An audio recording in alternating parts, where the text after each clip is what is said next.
All right, guys, we're back. Episode 3 of this year of Road Dawgin. As y'all can already see, my guest is in here, Cody Prather. Say hi, Cody. What's up? Glad to be here. We are glad to have you. For those that don't know Cody, I'm going to give a short introduction, and then I'm going to let Cody take off from there. Most of y'all know Cody as a cameraman or a kayak fisherman or a leader of our Fisherman Fellowship ministries on Friday before the captain's meeting. You probably know him as a tournament director. You may know Cody from all sorts of things. Cody's a good dude. I've known him for the last few years, and he's kind of a semi neighbor now that he's moved to East Tennessee, even though he's not that close. But he's in God's country in East Tennessee. So, Cody, tell us a little bit about yourself, and we will rock and roll. Yeah, man, I think you hit the nail on the head. There's a lot of places that I go and that I've been around this industry and this sport since 2001. So do the math yourself on that. Probably longer than some of y'all have been alive, but just the way that it goes. Kayak fishing for many years, been running a camera for many years. Camera started in 2001, hunting shows, fishing shows.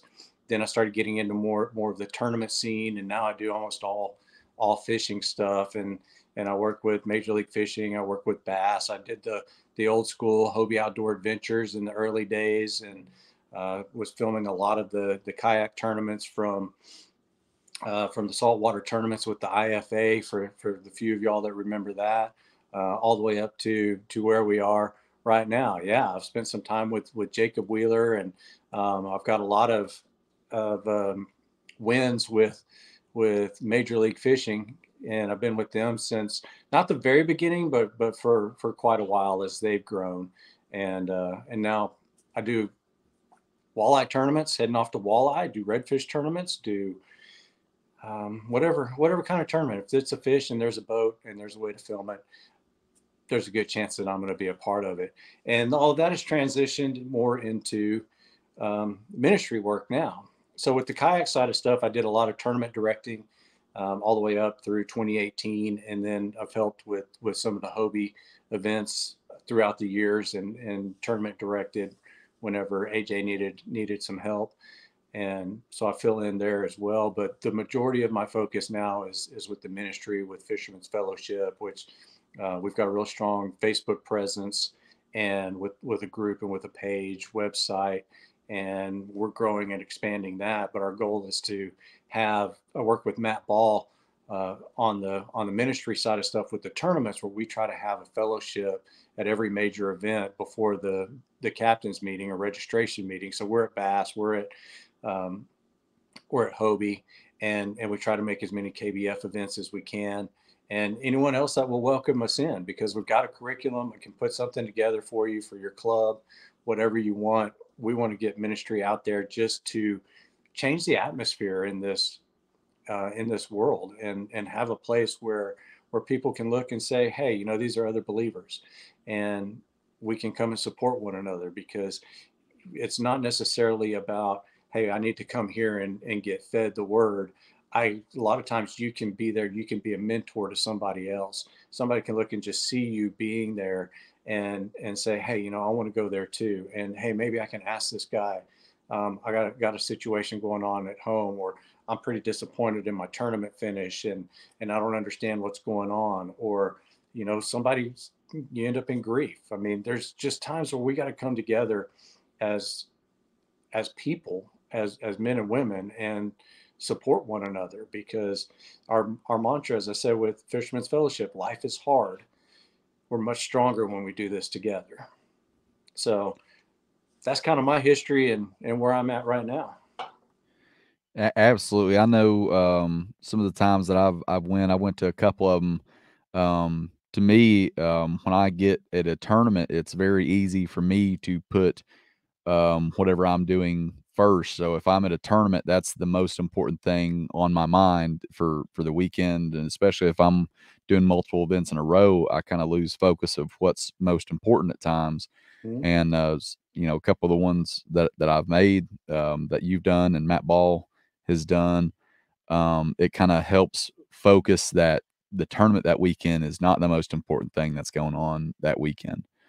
And that's, to you can't ask for a better way to go into an event than if you put too much pressure on something, or whatever it may be, trying to make a championship or whatever it might be, to kind of reset and focus on what's most important before you get on the water for 2 days, when you're out there and that's all you're thinking about is fishing, to make sure you at least start in the right place.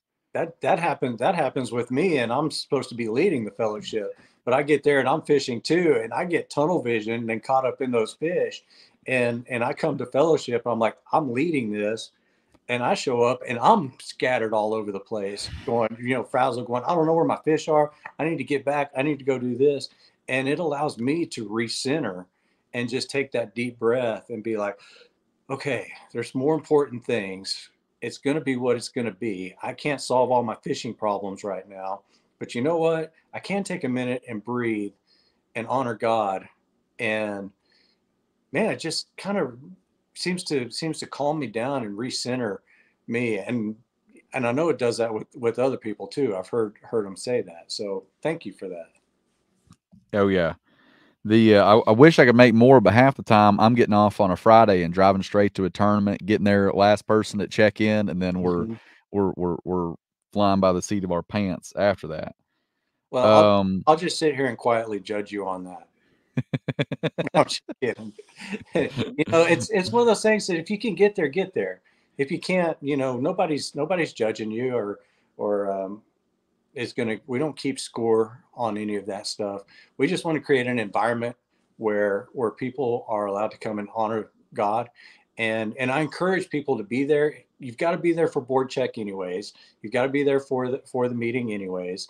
And we've had some absolutely amazing fellowships where we've had 30 or 40 people show up, and we've had some where we've had 3 people show up, and you never know what you're going to get, but I've seen the Lord work in every one of those. And it's cool just to look around and see the brothers and sisters in Christ that are there, and to have a presence, because one, the Holy Spirit kind of convicts you a little bit, because you get there and you're like, well, dang, okay, this guy's a Christian and this guy's a Christian. Maybe I shouldn't be, doing the things that I want to go and do, because, the Holy Spirit has a way of keeping us in check and trying to keep us in line and encouraging us.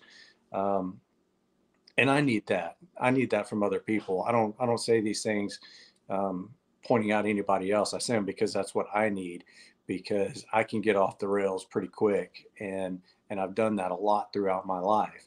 And I want that to be an encouragement for others to just come and say, hey, Lord, thank you for letting me be able to fish. Thank you for these green fish.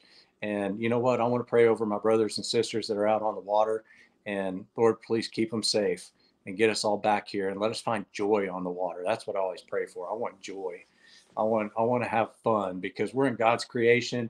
God made us strong. He made us in a way that we can go and conquer um, the wind and the waves and the rain and everything that gets thrown at us. And I think that's why we do that. It's something that's written in our heart that we want to go out and compete. We want to go into battle. We want to go into the elements, and it speaks to our heart. So let's just give a quick shout out and a thanks to the Creator. So there you go. I'll quit preaching. I know we're going to talk some road dog and stuff too, but you get me excited on that. we'll get back. We'll circle back around to that at the end. I got a couple questions. We'll make a full circle here, but we'll go. You kind of mentioned you've been doing camera stuff since 2001. Do you have a specific thing that you prefer, like bass fishing, or I know you mentioned hunting. Is there anything that you prefer to film over other things, or maybe there's something that you just don't like being out on the Great Lakes, like St. Clair, and getting beat to death? Oh, I hate all of those lakes that beat. You know, everybody wants to be a cameraman when it's 75 degrees outside and flat calm, and you know, just a gentle breeze to kind of knock the edge off, and everybody's catching 8-pounders. You know, everybody. Bedfish, yeah. And then it's like, hey, you got the greatest job in the world. But, you know, people don't see, like, I was at the Bass Open on Santee Cooper a few weeks ago, and the angler I was with almost busted his motor off. Luckily, he had the motor keeper on the back, and he only had one bolt still on there. He sheared the other one off, and the console was basically in the floorboard, and you know, everything's broken off the front. And I don't know how much that cost him to get fixed, but you know, we took a royal beating, and it was not fun. It was not fun at all. He caught a lot of fish, and that was kind of cool, but you know, all of that gets forgotten very quickly when you're fighting for your life trying to get back to shore. But you know, my favorite thing, I love hunting, and I don't do that much of it anymore. The industry's kind of shifted, but when I was in my younger days, I spent a lot of time just traveling the world, and I don't know that there's anything better than an archery elk hunt during the rut when they're bugling and they're chasing and you're working them and you're calling them in. I mean, the closest thing that we see here in Tennessee or in Texas, where I'm originally from, is turkey hunting. You know, and you go and you work a turkey and you get a turkey in real close and they just start gobbling right there next to you and get you all excited. Well, you know, take that and put it on crack, you know, because when an elk bugles 50 yards away from you, it it shakes the skin off of you. I mean, it's like every hair on your body stands up and you don't know what to do because you don't know if your insides are about to explode or if your skin's about to fall off or what's about to happen, because it's such an experience that, I mean, it's a life-changing experience. So that's one of my favorite things. Turkey hunting for sure. Big whitetail. I'm in love with big whitetail. One of my favorite places, if you have one place to go in the world, go to New Zealand. New Zealand is one of the most amazing places you'll ever go. I got to shoot a red stag there in 2002, and it's one of the most amazing places that you can go. Red stag and they call it the roar, because they're kind of like, a red stag's kind of like an elk, but they don't bugle, they roar, and it's one of the craziest sounds You that, want to give it? You want to give us a roar example? You got a good oh, roar. I hadn't been there in 22 years or 20 years. So I just want to hear what sound comes out of your mouth when you attempt to do this sound that you're talking about. yeah, that sounds like something that I ask people to do for me when I want to make fun at them. And It's not as much fun when you're the one getting asked these questions, is no, it? it's not, you know, and normally you would get me on that, but I'm pretty wise to that one, because I'll be the first one to try to get somebody else to do it. Yeah, that sounds like a Cody Prather or Mark Cisneros question right there. It's Uh-huh. what can you make such and such sound that the bass made when it hit top water? Uh-huh. Good job. If you're putting big worm Mark Cisneros in on that, then that makes me happy. So you are rain, snow, sleet, hail. Do you have any crazy examples? I'm going to throw a picture up here. This is one of the ones that I found off your Facebook. What's your craziest weather event when you've been trying to film? You know, one of my favorite stories is with Aaron Martins, and this guy is, um, man, I might choke up just thinking about the memories, because he's such a special person to me. Uh, but we were filming an MLF Cup event, and I don't even know where we were. We were fishing for smallmouth, I know that, and there were no docks and nothing around, and a big rainstorm comes through, and they won't get us off the water. They're like, everybody take shelter. They call it off, and or stop the tournament. And this is not BPT. This is Cup event where we're just filming strictly for TV, and we didn't have any place to go. So he's like, we'll be fine. We're just going to sit it out.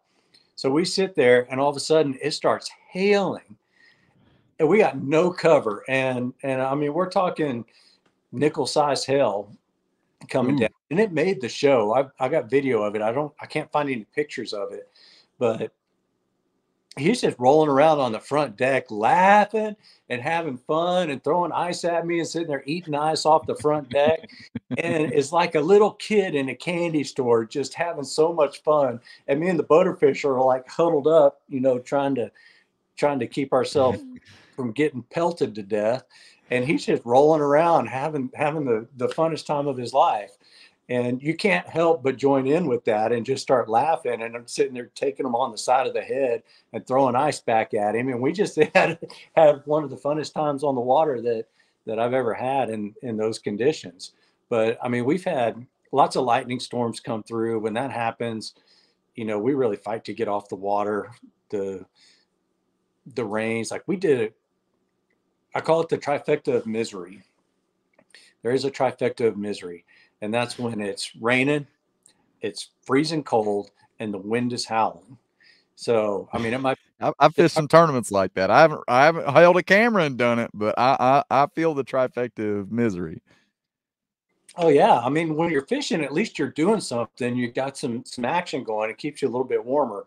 We were in Columbia, South Carolina, and it was Is that 6 days. Murray? Is Murray Columbia? I think so. Yes, Murray. 6 days of pouring down rain, and I don't think it ever got over 40 degrees. Ooh. And luckily, my wife was with me, and I sent her into town to go get me some neoprene gloves, and that still wasn't enough. And we stayed drenched, and I mean, the wind was howling. It was the worst. That's probably the worst weather that I've ever been in, just because it was 6 days worth of misery You on never all. feel like you dry out even after you get back and get dry back in You the can't. hotel or whatever. I mean, we couldn't get, there weren't enough dryers in the hotel and the laundromat down the street to, because everybody was flocking to them to try to dry your stuff out, and you couldn't do it. You just got stuck there, and you deal with it. That's all it is. You know you're not going to die. You're literally standing in the back of the boat. Gosh, I've done this so many times. This is so sad. Stand in the back of the boat, or when I'm hunting, I do it too, but on the back of the boat, holding the camera and just sitting there telling myself, you're not going to die, Cody. You're not going to die. You're not going to die. You're not going to die. Literally Ooh, for 8 hours, ooh. because you're so miserable, and you just got to remind yourself, okay, this is bad, but you're not going to die. And I used to say that when we were on super long hikes doing hunts, and we have to go trek up a mountain, and you're just hiking, and I've got a backpack full of camera gear. And you see the hunting shows, and you see the host that's up there hiking up the mountain, and they're out of breath, and they're going, oh, oh, we're making it. Well, you got to remember that there's a cameraman that had to run past him and run and get up ahead of him to get that shot of him coming by. And then he does that. Then he turns around and he keeps on going. And we have to turn around with the camera and film them going away. And then you got to grab your stuff. They'll stop, and you run up to catch up to them. And then as soon as you get there, they're like, okay, glad you caught up. Let's go. So you don't get a break in between that. The cameraman never gets a break in all of that. You just got I've to I've be, never thought about that. oh, yeah. That's why I always liked filming old fat guys. Worked out so much better. That's a cheat code, ain't it? It is. It is. It's like I want to do the sponsor hunts, with the guys that are used to sitting behind the desk. I can keep up with them. Yeah. That sounds like the live scope of the hunting camera following industry. You get the older guy that's wanting to slow down. It's like a little cheat code, but it's fully legal. It's just luck of the draw. Exactly. But, it doesn't happen that often.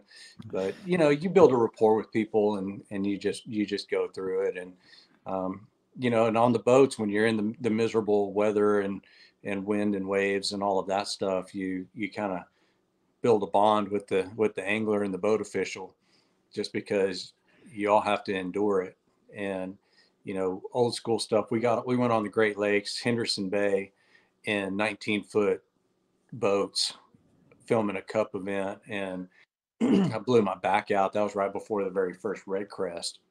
I got beat up so bad it blew my back out, and Ooh. I had to go through physical therapy and actually get a personal trainer to work with my physical therapist to come up with a workout regimen to get me back in shape to where I could go and film Red Crest, that very first Red Crest. And that's the second time that my back had blown out on me, filming tournaments.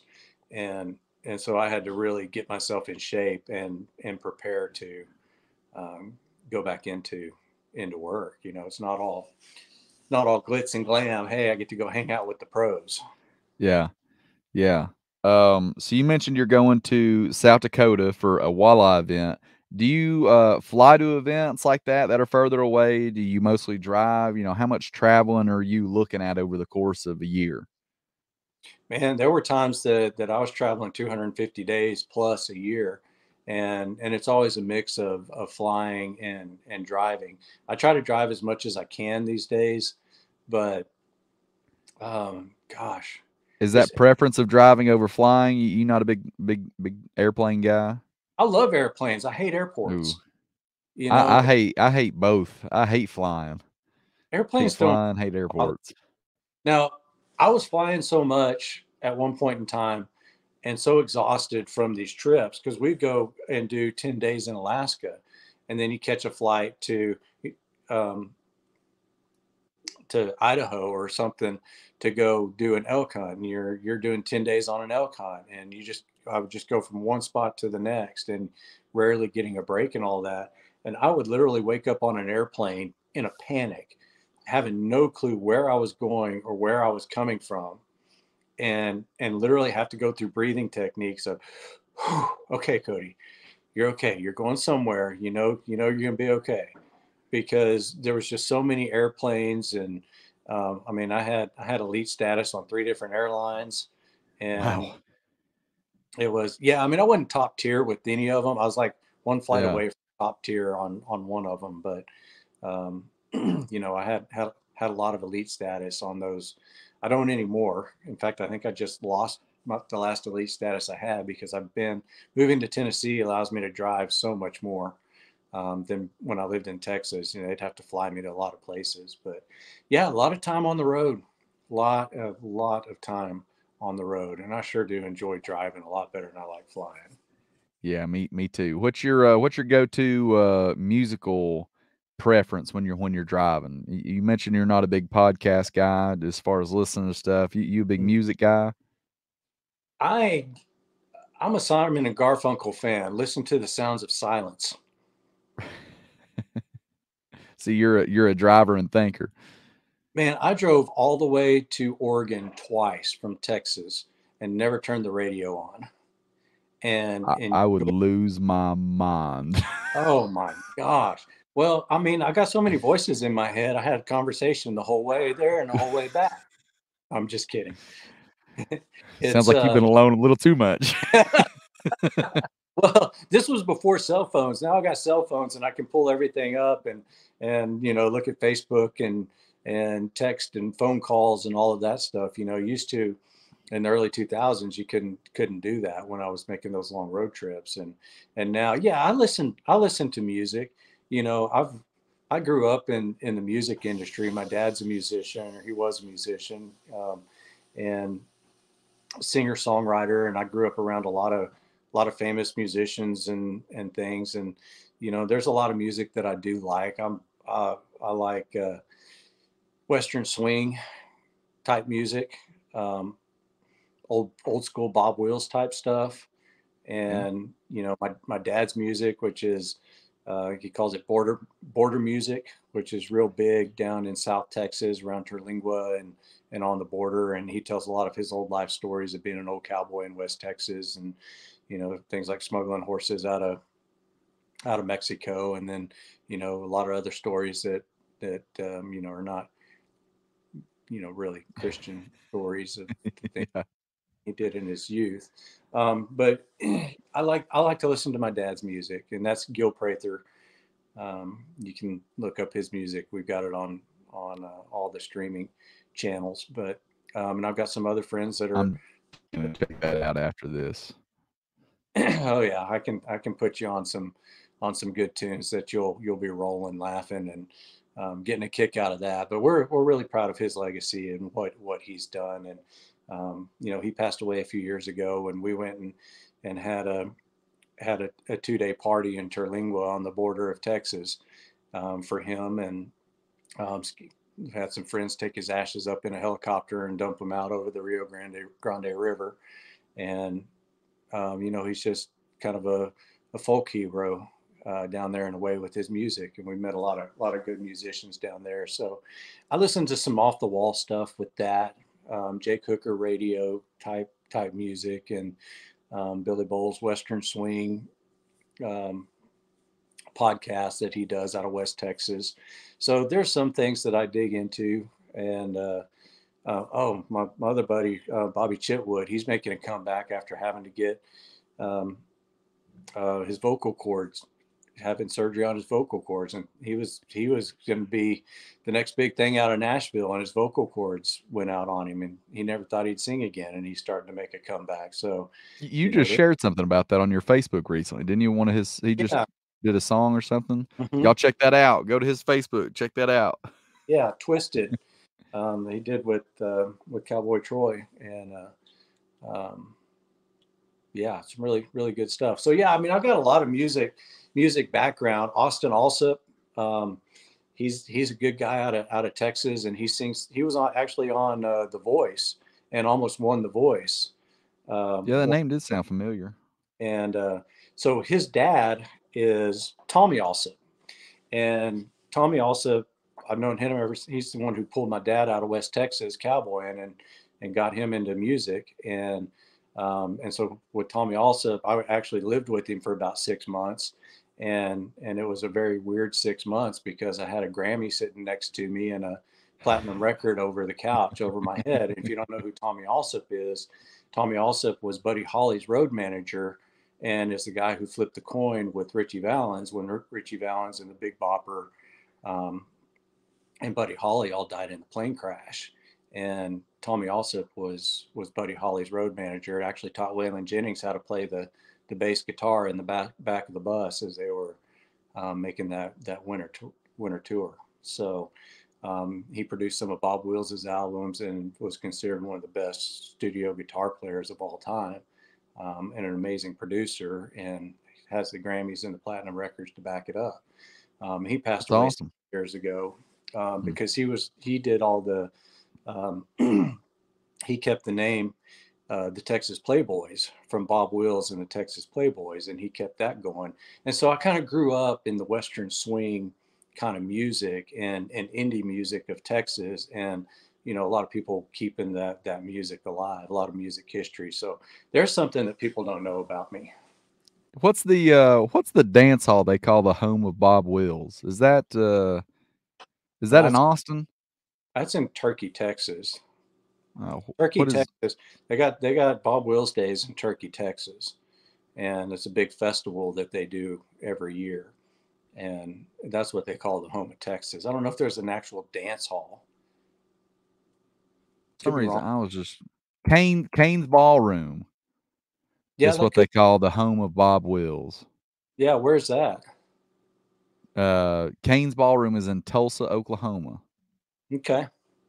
I knew there Uh, was that was we were down there for it's they mentioned Kane's Ballroom and like Flatland Cavalry and I think Turnpike Troubadour songs. I mm-hmm. think they mentioned that, and plus we were just down there for the classic. I knew there was something that was fresh on the brain for some reason. I could not think of where that was, but Yeah, as soon as you said Bob Wills, that was the first thing that popped in my head. I was trying to think of where that was.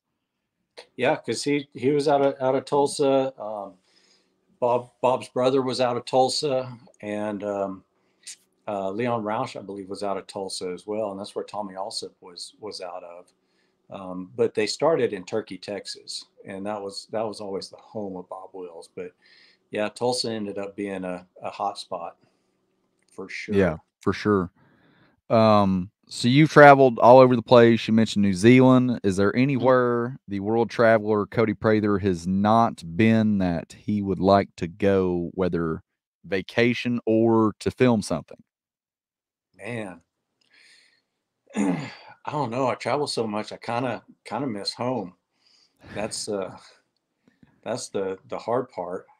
And I often, it's funny because you ask that question, and I often think about it, and there's not really any place, maybe Australia. I think I'd like to go to Australia, but I tell people I've lived more in my lifetime than most people could in 10 lifetimes. I made a decision at a young age to chase adventure instead of chasing money. And let me tell you, I was right on with that. I got a lot of adventure, very little money, but it was worth every minute of it. I knew I didn't have the money to go and see the world, but I knew that running cameras, because I've been running cameras since I was 15. My dad um, did a lot of radio advertising, and his clients wanted him to start doing their TV ads. So he shows up one day and hands me a professional camera. He went to the TV studio and bought one of their old cameras and brought it home and handed it to me one summer and said, "Here, teach me how to use it." And I'm 15 years old, and he was a very creative man. And so with his creative producing on what he wanted on the commercials, and I learned how to shoot that camera and took it into the TV station. They edited the commercials, and we were winning awards when I was 15 years old. It was pretty cool, and that's how I learned how to run a camera. And I've got a picture of that camera actually right here. oh, do you? That might be it. I mean, that might have been the second or third one. I think the first one was the doodle pad. I might have. I was actually painting it on cave walls. It was the They did first pic. that the flash and like poofs like the old like you see in movies and blinds That's everybody. hilarious. So And somebody did you wrong on that one. I stole that from your Facebook. no, but I got to tell the story behind that one now because literally we're doing a tournament. We're out there for 9 hours, and pardon my language, but we call fishing shows A&E shows, ass and elbows, because that's all you look at all day long. And that is long before forward facing sonar. Let me tell you, we've been calling it that for 20 years because, you might be able to see the target that they're throwing at, but your view never changes. You're looking at ass and elbows. And so we literally sit there. We've got some guys that like to make memes on their phone, and we have this crazy text thread going through of all the craziest memes that you can make or find. Granted, they're not all being made right there on the boat. Some of them are being made, or parts of them are being made when you're um, when we're not on the boat. But we get some crazy stuff on there because otherwise, sitting there and watching somebody fish is one of the most boring things you can ever possibly do. I mean, think Oh about yeah. all that, how boring it is for you when you're out there fishing and you don't get a bite. You get one bite all day long. How much fun is that? Now, can you imagine standing back there and watching somebody not get a bite all day long? Oof. Mm, That is nightmare material, really. it really is. It gets pretty bad. So you got to stay stimulated, and so we make those memes. But traveling, I got a good road dog story for you. Let's hear it. I've got, That's right up this show's alley for sure. yeah, yeah. This one is flight material. Um, I went to Zimbabwe. Let's see. I flew out, headed to Zimbabwe, and we were in flight the day that the London train bombings happened. So I want to say this was like 2004 or five, long time ago, 20 years ago. Yeah. You didn't have a beard then. No, Um, I was uh might not even definitely had not having a beard then. it. I was probably in elementary school 20 years Hmm. ago. So land in Johannesburg, Africa, South Africa, and everything's crazy in the airport. We don't even know what's going on, but they don't even check our passports or anything. And we're going to Zimbabwe. We fly to Zimbabwe and we get there, and our PH, our professional hunter, has been thrown in prison. They let me walk in with a professional camera and don't ask me any questions or anything. And I'm like, cool, Zimbabwe's a cool place. Well, we find out that while we were there filming, that the president had, and it was President Bush, one of them, I can't remember. I think it was W, 20 years Yeah, ago, that was 2005, so yeah. a long time ago. So he had publicly denounced the ruler of Zimbabwe. His name was Mugabe. And so Zimbabwe has said, fine, no American media allowed in Zimbabwe whatsoever. And they kicked all the Americans out. And we're out in the bush filming hunts and all of this stuff. And I have No idea this is happening. no idea about any of this, no clue. And, we had this amazing hunt. And let me tell you, Zimbabwe is an amazing country. Oh my gosh. And they were nice. Everything was good. Um, What were y'all hunting in Zimbabwe out of we're, curiosity? we're actually hunting elephant and Cape buffalo. And so, That is um, awesome. yeah, I should have given you a heads up on this story because there's some Facebook pictures that you could pull up in my photo album about Africa.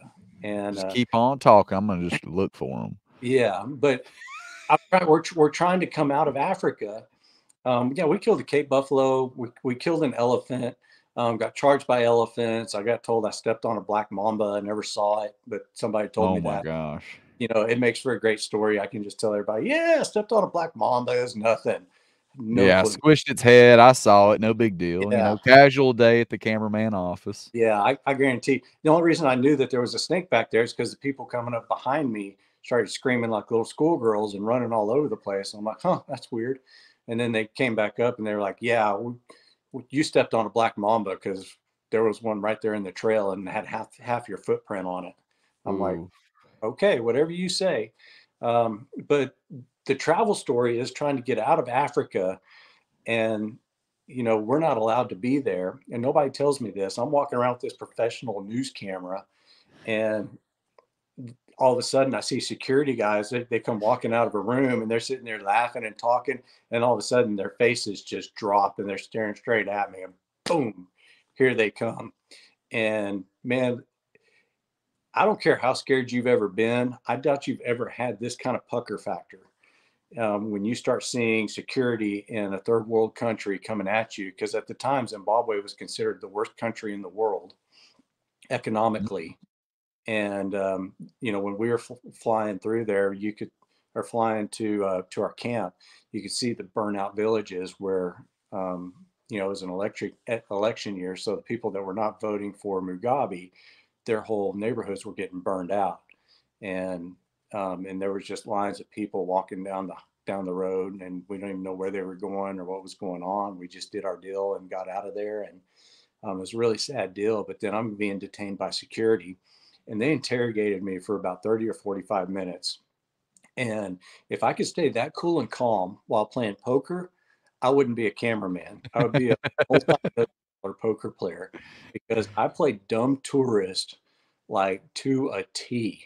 I started asking them for money to go buy a newspaper and some little trinket things like that. And, like, they take American dollars, and they spoke better English than I do, being my redneck Texas accent and everything. That was one of my questions I was gonna ask. Literally, was how is communication in Zimbabwe? They Translator, mostly English.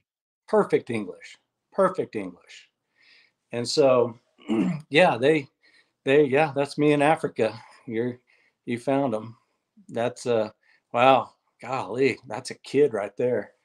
Who is the guy holding the camera with no beard? I don't know if I've ever seen that guy. Yeah, well, that's a baby. If you look real close, you might still see some milk on his lips.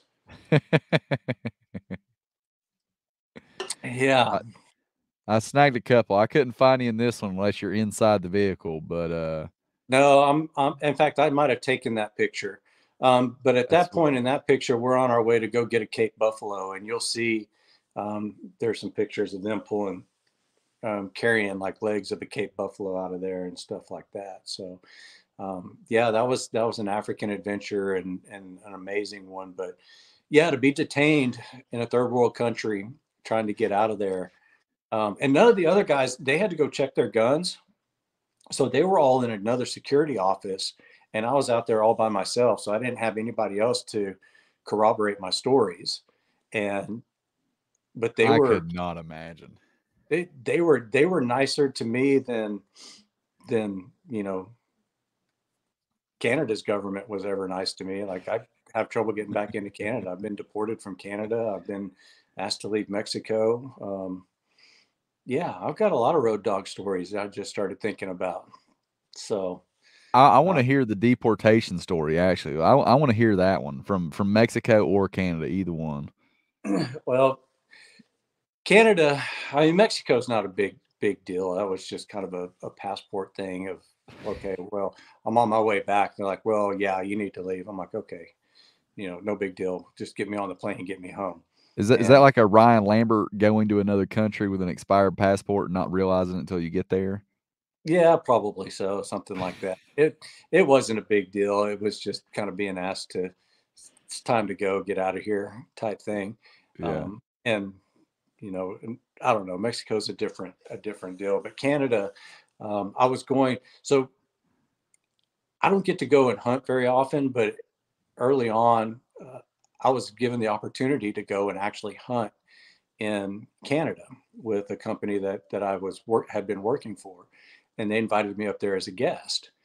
And so I'm like, cool, I'm gonna go up here as a guest. And then I was gonna run back to the States and start bouncing around and filming some hunts for them.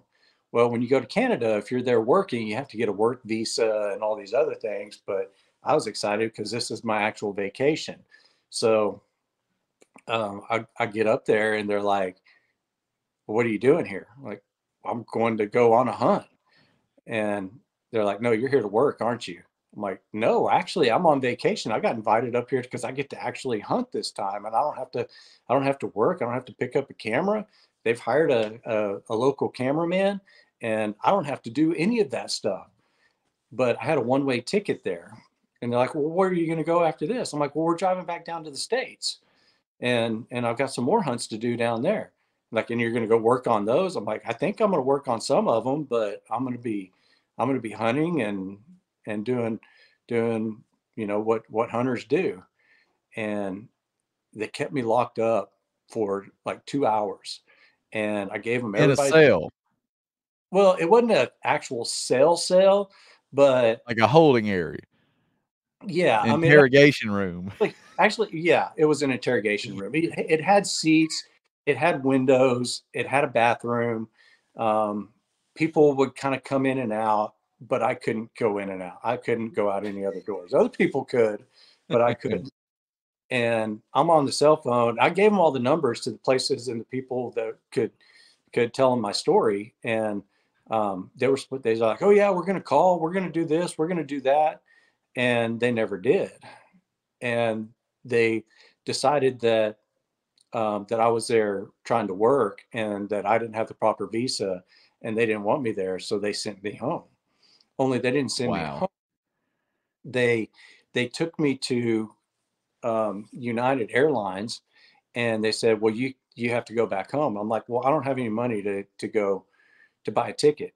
And they wanted to charge me like $1,500 for a ticket. And they took my credit cards out of my wallet and started sliding them. And this was early on in my career, and I didn't have any credit built up. So none of my credit cards would support that. I think I had like $300 limits or $200 limits on my credit cards.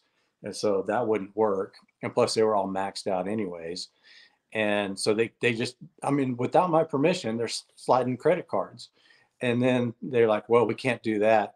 So they go and dig into the computer and they're like, oh, well, he's got another ticket for this day. So we're just going to use this ticket and we'll transfer it over to here. And it's going to be, and they look in my wallet and they pull out two $100 bills. It's going to be $200 change fee. They took the $200 out of my wallet that I had for the change fee of that ticket, forced me to buy that ticket, and they wouldn't even send me all the way back to Texas. They sent me to Chicago and said I'd figure it out from there. And so once I got to Chicago, I had to go and sit down with the gate agents and find out why they didn't send me back. But they only got me a ticket to Chicago, and it was one of the worst experiences ever. I mean, and I got held up in Zimbabwe, and they were 1,000 times nicer to me than the Canadian officials were. And then so to get back in, we had to actually go through high up officials in the customs and immigration at Canada and get all kinds of paperwork and stuff done. And then I tried to go back in after we had these people behind us helping us get back into the country. And everything was supposed to be cleared. I'm supposed to be good to go. Got all the travel visas, got everything. And the guy says, "Hey, if you have any trouble, I'm going to give you my personal number. You call me."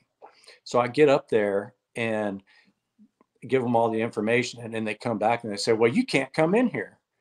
And I'm like, "What?" Or no, I think the question was, no, this was another time. Sorry. That was This a different time he got kicked out of Yeah, Canada. I've had a lot of trouble with Canada. So then they come back and said, "Well, it says here that you admitted to having a DUI on your record." And I got white as a ghost, and I was about to lose it because I've never had a DUI on my record.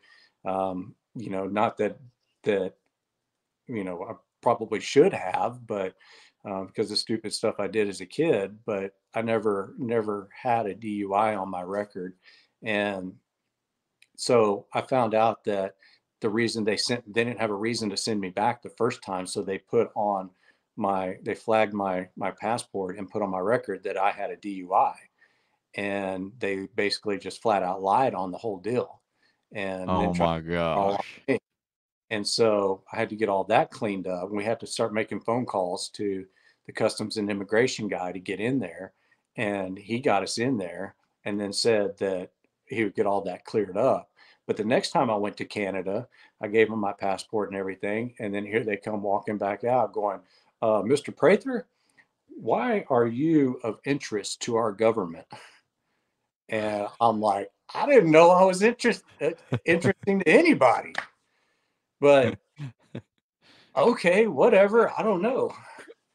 So I had to go through all that again, but they let me in, and um, now I just try not to go to Canada, Now which is now I'm concerned when love. I go to Worlds in a month or, about 2 months. I'm gonna be like, I'm gonna get held up in Canada. Well, we were up at Messina, New York, and my wife wanted to go into Canada, and we've got and I'm loaded up because I got all my kayak stuff. We're pulling our camper. This was a couple years ago, and we want to go. She wants to go across while I'm filming MLF on the St. Lawrence River. And I'm like, "Do not take our vehicle across." She's like, "Well, I can just drive across real quick." And I'm like, "No, if I'm of interest to their government and they find out that's my vehicle and all my fishing gear is in there, they will take everything out of that vehicle and search through every little detail of that to try to find something that you're not allowed to bring over there." And, if you've got like some shell casings or uh, spent cartridges or something like that, which I'm pretty sure I've gotten every one of my vehicles. That could flag the whole thing, and that whole vehicle could get impounded, and um, lose all our fishing gear, everything, kayaks, and all of it. And I've been told Canada does not mess around with anything. When real quick, we went to St. Clair like the first year that Hobie went up there, mhm, and I had like no passport or anything. And everybody dock talk. You're there for a week. You hear everybody's catching fish on the Canadian side at St. Clair. I'd never mhm, been up there. Had no idea that was basically where I should have been. And I was like, you know what? I'm just gonna put in on the Michigan side, and I'm just gonna pedal across, no big deal. Like, I went down to where it starts bottlenecking into, like, Bell River area to go, mhm. in towards Detroit, and I pedal across and, I catch some fish on the Canadian side. I'm like, "Oh, this is cool. I can get with this." Well, I started talking to some of those guys, and it turns out, if you don't have a passport and you're on the Canadian side fishing without a Canadian license, and you put in on the American side, they will straight up arrest you, apparently, and Mm. take all your fishing stuff away, and you could like be in jail that night if you're out there and they just don't like you in that situation, and you're breaking those particular rules. They will just take all of it. Done. Yeah, yeah, it's pretty wild. You got to think about things when you start crossing the borders, because you're going into a different world, and we're real nonchalant about how we operate here in the United States. But I mean, shoot, nowadays it's getting to the point where you got to worry about crossing state lines. I mean, I'm scared going out of Tennessee and going and pulling into New York, or Pennsylvania, or some of these states that have a little different mentality than what I'm used to, where we can just run around with shotguns and, shells and things in our vehicle. You can't do that everywhere, and you really gotta think about that. Yeah. So yeah, there's you some good road dogging stories. I haven't thought about those stories in a long time, so I might have to go get counseling after Those this. are those are excellent road dogging stories. So, But I have been uh, back to Canada, and it's been okay. I felt bad. Oh, to finish that story with my wife, we ended up meeting some friends. We made some really good friends um, in at Akwesasne at the reservation there, and at a church, and got some great ministry partners up there, doing some amazing things in that community. And they took us across to Canada because, there's a part of Canada that's right there on the peninsula. They're real close to Messina, and it's all reservation land. And so they took us over there. And my wife got to go to Canada. So, the work. win-win for everybody. Yeah, exactly. That was basically God showing us that when He wants us to go somewhere, borders will not stop us. So we go Absolutely. where He goes, and we trust in that. So, couple more things. I always ask, I've been asking people, you like Bucky's or Wawa? There's no comparison. I What already know your answer. I just figured it was worth asking. You ask somebody from Texas if they like Bucky's or Wawa, you already know the answer. But I mean, what Wawa's a gas station, Bucky's is a superstore. I mean, y- I you I can go and buy hunting feeders and spinner parts and things like that at Bucky's. At Wawa, you can get M&Ms. and the best panini I ever had in my life. At Wawa, At the Wawa. I had really? that every morning No when I way. was in Maryland this past weekend. I had That's Wawa awesome. breakfast anytime we go up north. What I Bucky's has? Bucky's has beef. They got real meat. They don't have that cured pastrami to put on a panini. They got sausage. They got brisket. They Oh, got it was eggs and bacon, man. Give 'em a break. It's still gas okay, station food. It's still gas okay. station food. It Well, clogs the arteries equally, I promise. It's exactly. Well, Bucky's is not gas station food. yeah, Buck Bucky's Bucky's. is a barbecue restaurant that's inside of a I don't Walmart that just happens to sell gas out front. exactly. In fact, when I need good barbecue, I just thought about this. I need to run up to Crossville to Bucky's and go get some barbecue up there because I've been really lacking in finding the barbecue that fits my needs here in Tennessee. There was a great barbecue restaurant not far from you, but it's went downhill. They sold it was like Mud Creek Barbecue or something like that. It was Hmm. actually really good. You'll I, have to I ask Steve-O about it, but somebody just posted that they're not going there anymore because mhm. it's went downhill. It was great Yeah. barbecue. Oh, Daniel Davis is telling me about all the good barbecue places in chat, but I'll get Did, over there later. did somebody tell you about Momo's barbecue in Dayton? Yeah, I've eaten Momo several times. Have you ever heard the Dollar General story? Uh-uh.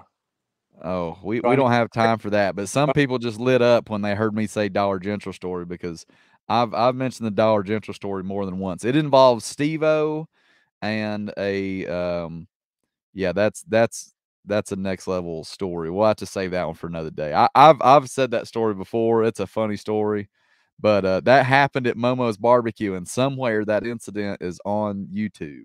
Oh, good. Um, yeah, that was somebody was trying to fight Siddiqui, and Steve-O called this little dude a keyboard elf looking feller, and he wanted to fight Steve-O at the Dollar General behind the parking lot. Man, that's awesome. That I would is I would like to have taken bets on some of that. my money would have been on Steve-O wholeheartedly, and still to this day will be on Steve-O. Even that's probably been 8 years ago, seven or 8 years Uh, ago, and my money's still on Steve. my how our lives have changed.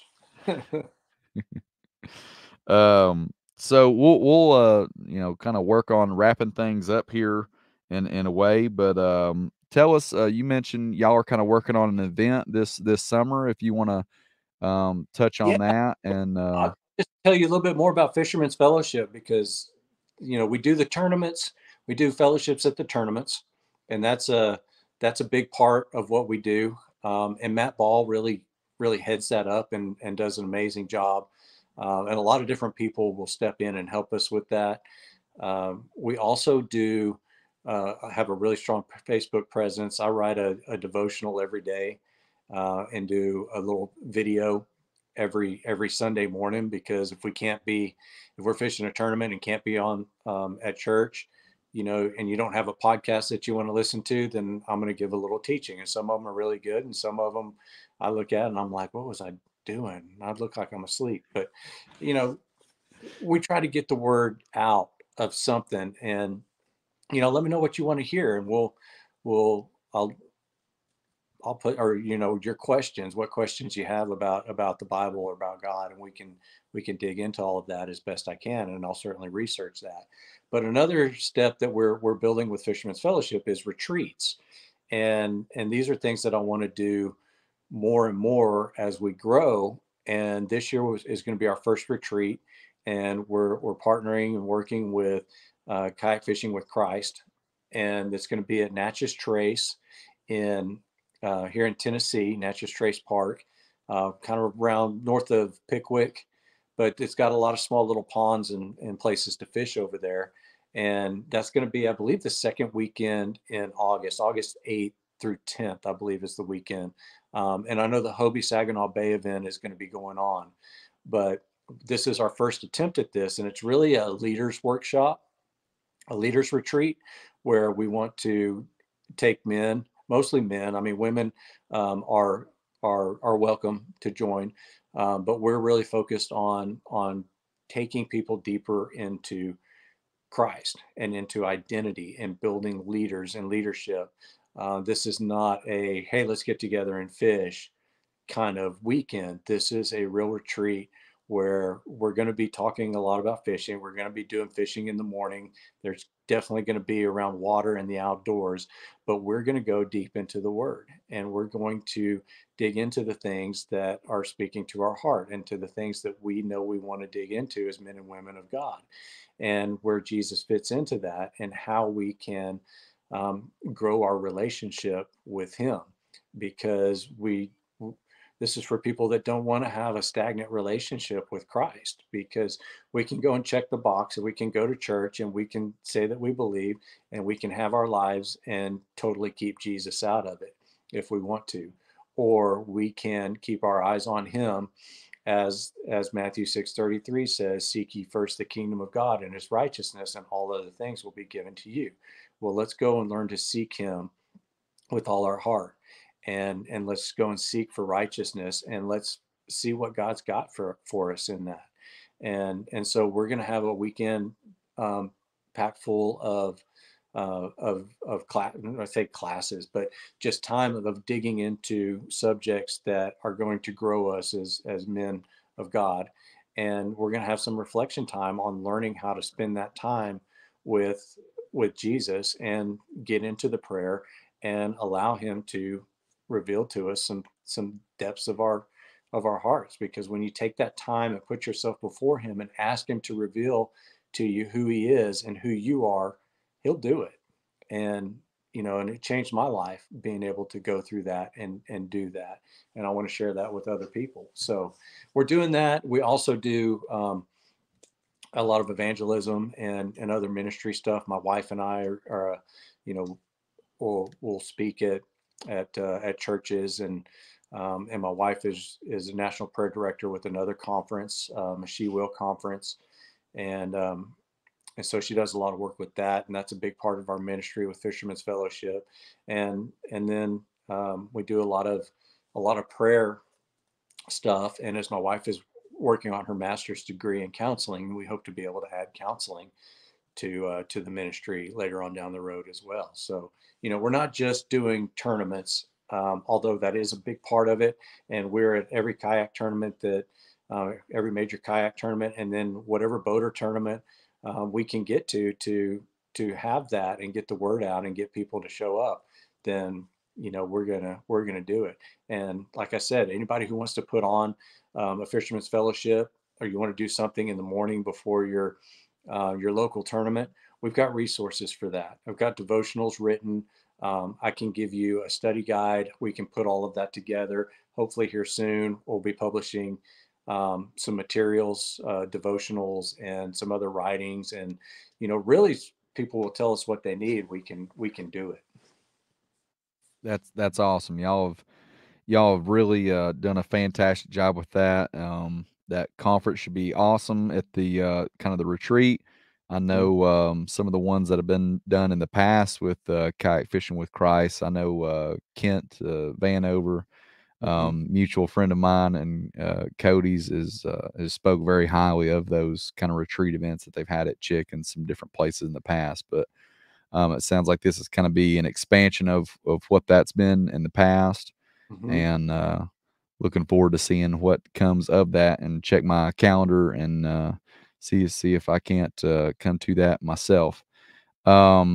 Do you have anybody that you want to thank? Normally I ask people like, "Hey, you got some sponsors or whatever?" I know.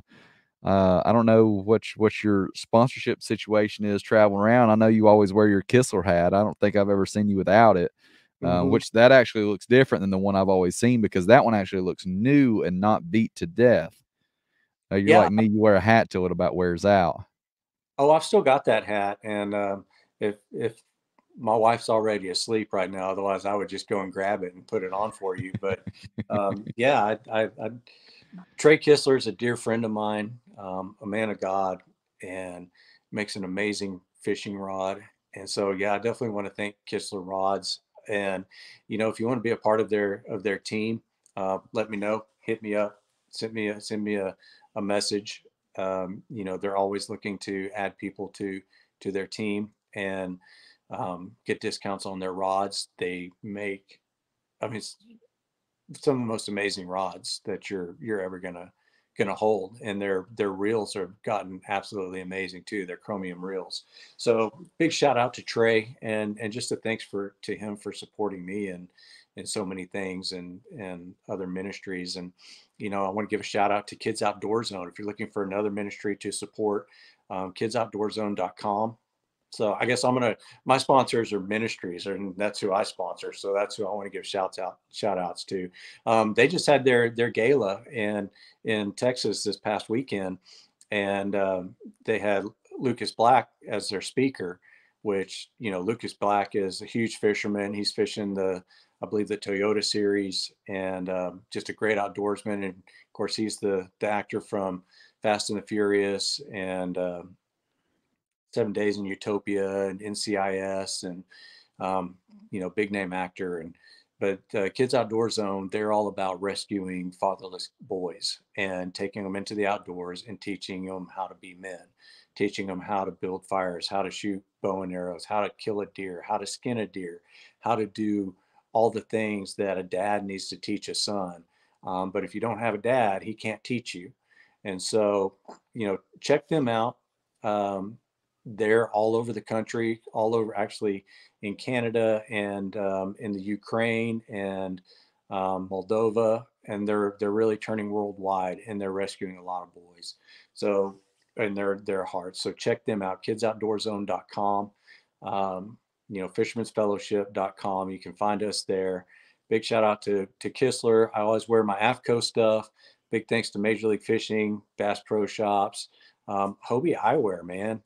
I just got back on the Hobie Eyewear bandwagon, and I'm not going to say that they're a sponsor, but I just want to give them a shout out, because I I just got another pair of those, and I forgot how much I really really love those glasses. So Hobie Eyewear has been keeping kayak guys and girls going for a long time. Everybody that makes TOC gets a pair. hmm My mom wears a pair. My dad wears a pair. I've got I don't know how many pairs. I've got pairs that I just wear to work. I got pairs I wear on the water. I got pair that I just basically just wear when I'm driving and playing golf, and a nice casual light pair. So yeah, I don't. I'm tucked in my little corner. I'm gonna knock all this over if I go to grab a pair. But I the just have sitting here. Um, But yeah, I mean, there's a lot of people that I can thank. I want to thank AJ McWhorter for being a pioneer. I've said this before. We don't have these tournaments. Even Bass, the format that Bass is using is an AJ McWhorter format. He created all of that through creating the Hobie Bass Open Series, and everything that he's done and that we've done has been a sacrifice to build this sport.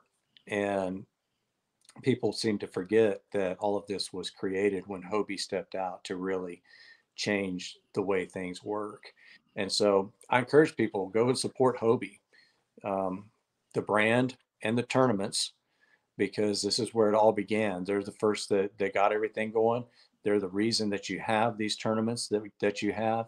And I guarantee you there's going to be more innovation that's going to come, because AJ's pioneered more tournament scenes than anybody else, and and made them successful.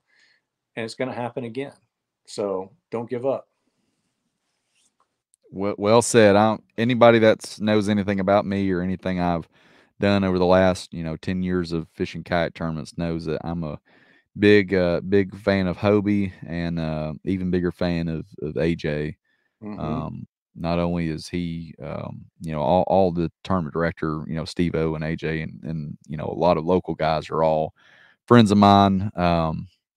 AJ is a very good dude that I enjoy spending time with, both out of town and in town. He's got a good taste in music too. Yeah. Yeah. Oh, and go sign up for Wright Patman. Oh my gosh. You want to talk about an amazing lake? Dude, I don't know why people are not flocking to this lake, because I guess because people haven't heard of them, but NPFL was there last year, I think, or 2 years ago, and they just absolutely wrecked it. And this lake, all these East Texas lakes are just hammer lakes, including Wright Patman. Um, it's There's going to currently, for anyone curious, there's only 22 people signed up for Wright Patman, that's and they easy. will at least be more than that because I'm going, and we already have a house down there, and I'm not signed up yet. So there will at least be 23 people. If nothing Hmm. else, for those that are chasing points and any of that, there will be a great chance for points. I would say, basically being a week out, the price of the tournament basically goes up. I think probably tomorrow night or something. So Yeah. you'll get a fairly decent estimate of who all is going to be there after tomorrow. But if you're on the fence, you can still sign up. It's a little bit more money next week, nothing crazy. But what a great opportunity to earn some points and even get, Mhm. a high finish and qualify directly for the TOC just from that event. So And that lake. I've heard nothing but great things about that place. It's a power fishing mecca, it Mhm. sounds like. Oh yeah. Oh yeah. I mean, you're going to be able to fish it a lot of different ways. I think you're going to catch a lot of fish. It's Texas. There're going to be big fish over there. And then when the results come out and people are looking at it going, dang, I should have fished that, you're going to regret it. And You I don't just, want FOMO after the tournament. You don't want FOMO after the tournament because you no, can't do anything about it afterwards. yep, exactly. So, I mean, I guess people shouldn't go fish it because it's a power fishing lake, which, is going to be a Jordan Marshall is just going to come and take your money. But, if you don't think he can go and take your money, then you might want to sign up. Yeah, the track record is in everyone else's favor so far this year. Well, That's all what's right. We're we're there? we're due though. We're due. We're rocking and rolling. We're due. I always think it's bad luck to say I look forward to an event, but I've got some friends that live there. Well, friend of a friend that lives there. I've stayed there. It is his house before in Texarkana, so looking forward to seeing some friends and having a good week next week, and hopefully some nice weather, at least decent weather. It's that Mhm. time of year that most places are fairly nice. So um yeah, you Big, got big. anything else you want to add? Thank anybody? No, I'm good. I mean, I want to thank my wife for putting up with me and letting me stay up late to do podcasts. Um, But other than that, man, just my Lord and Savior Jesus Christ, and I thank you for putting me on here and letting me let me tell you some stories. So that was pretty fun, rehashing some old Road Dawgin stories. Make me. I appreciate you being on here. Like I said, I knew this was you'd have more than enough. You're a talker and a storyteller, so I knew this would be a great episode. One last thing before we hop off here, I found some Marshall fishing shirts for those that have asked. I found a handful of these. I don't know how many. I found a box with a handful in them, so it looks like they're mostly like mediums, maybe some larges. So if anybody listening to this wants a Marshall fishing shirt, hit me up. I'm going to try to post those here in the next couple days. I don't know exactly when this will be posted up, but if you see it, let me know. And I'm actually working on new Marshall fishing shirts for like a little fundraiser for this year's Worlds, because the last time I did these was for Sweden Worlds. So we're playing around with some colors and things like that. So for those that have been asking about t-shirts, we're working on it. So all right. Anything else you want to say, Cody? No, I mean I talk for another hour, but I think we're at a good stopping point. Yeah, I got people giving me a hard time from that first episode I did. That was an hour and a half. So I got told no more hour and a half episodes. So we are within the acceptable KBN time frame. I don't know. I feel like we've already talked too much. Probably. As long as we don't get canceled or deported, we're good, right? Just don't deport me again, please. I don't want to do that again. All right. I will see you in right, Patman? Nope. I Nope. don't know when you'll see me again. You might see me at the Bass event in at Gunnersville, maybe. Oh, I want to give a shout out to Steve-O, man. I'm sitting here promoting Hobie BOS, but Steve-O is really rocking it, and I love the growth of the sport. I just really love how this sport has grown from all the work that we put into it over the last 10 years to see where it is right now. And there's a lot of people that have poured a lot of blood, sweat, and tears into growing this whole community and this whole sport. And Steve-O is one of them. And I Absolutely. want to never take anything away from what he's doing, and just so thankful for everybody that's coming in and growing this sport. Other than that, Absolutely. I'm out. I'm done. Yeah. See y'all. Right, Patman, Bass at Gunners will come up, say hi. I'll definitely be at both of those. And then I'm gonna do a real quick plug and then we'll be done. Before too long, I'll be here for you know it. Fishing for Soldiers in Knoxville. It's a great charity tournament. Y'all keep that on your radar. I'm gonna go ahead and bring that up. It is on Memorial Day weekend on a Saturday. You can fish basically anywhere on the the eastern portion of Tennessee River. So Chick, Watts Bar, Tellico, Loudon, Douglas, Cherokee, the rivers that flow into Loudon, Holston, and French Broad, obviously. Great, great charity tournament. I don't think I've missed it since I found out about it. Love the event. Jason does a fantastic job, and that money goes to Smoky Mountain Service Dogs, which is an excellent organization. A lot of stuff about that. Check it out. Fishing for Soldiers tournament, Memorial Day weekend. And with that, we will be done. Thank you, Cody, for coming on. Appreciate it. Good to be here.